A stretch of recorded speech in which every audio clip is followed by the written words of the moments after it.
নমস্কার বন্ধুরা, আজকে রেসিপিটা হলো পুরোপুরি নিরামিষের রেসিপি, আলু পটলের ডালনা। ফোড়নে আমি 5 ফোড়ন, শুকনো মরিচ, তেজপাতা, তবে 5 ফোড়নটা আমি একটু বেশি করে দিয়েছি, আপনারা চাইলে কমিয়ে দিতে পারেন। আর ফোড়নটা একটু ভালো করে ভেজে নিতে হবে।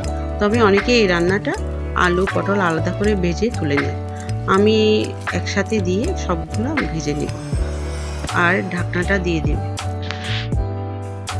তবে আমি লাল লাল করে ভাজবো না, হালকা ভাজা হয়ে আসলে তাতে আমি আদা আর কাঁচামরিচ দিয়ে দেব।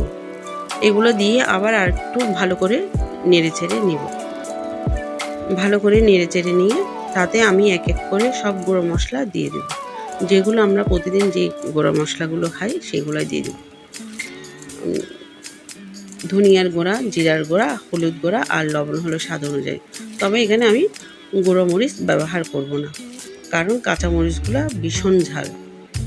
তবে আপনারা চাইলে গুঁড়ো মরিচও ব্যবহার করতে পারেন। আমি সবগুলা মশলা দিয়ে আবার ভালো করে নেড়ে চেড়ে কষিয়ে নেব।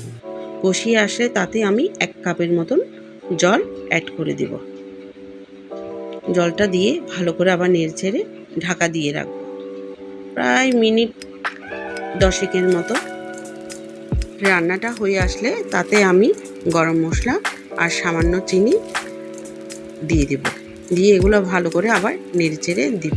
তবে রান্নাটা শুকনো মাখা মাখা ভালো লাগে, ঝোল ভালো লাগে না। আপনারা চাইলে ঝোল দিতে পারেন।